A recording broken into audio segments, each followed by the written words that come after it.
Your voice is one of the most powerful and versatile teaching tools at your disposal.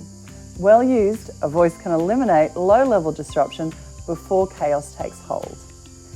An effective teaching voice doesn't just happen. It's something that's worked on and practiced. Here are some of my pro tips for using your voice. Attention cues. An attention cue is a verbal cue you give children.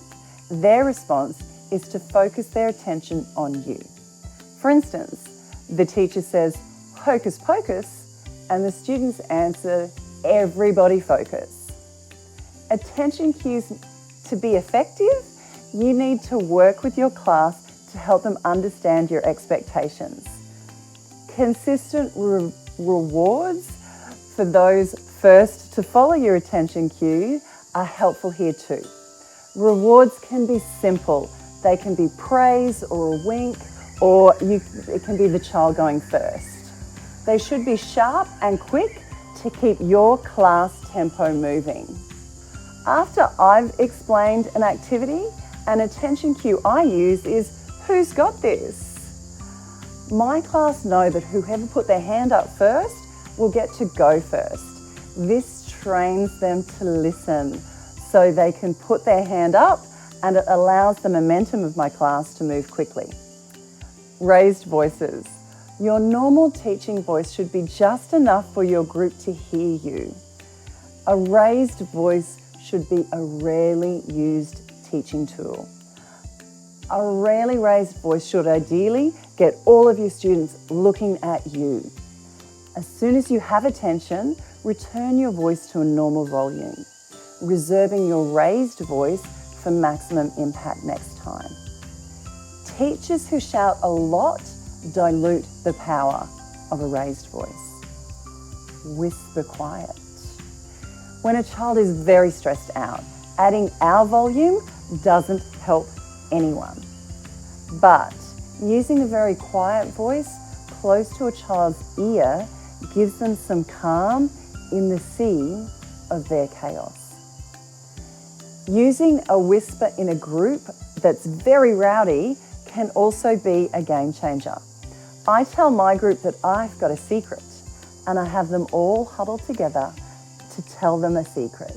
The secret's something like, "You're my favourite swimmers today," or "I love teaching you all. Can you show me your best work next?" I often use this as an opportunity to throw in a child safety message as well. Secrets should always make you feel happy, and you can always tell mum and dad a secret. Use your voice for good and not for evil. If you do need to talk to a child about their behaviour, try to take them aside and have a quiet word rather than discuss it in front of the whole class.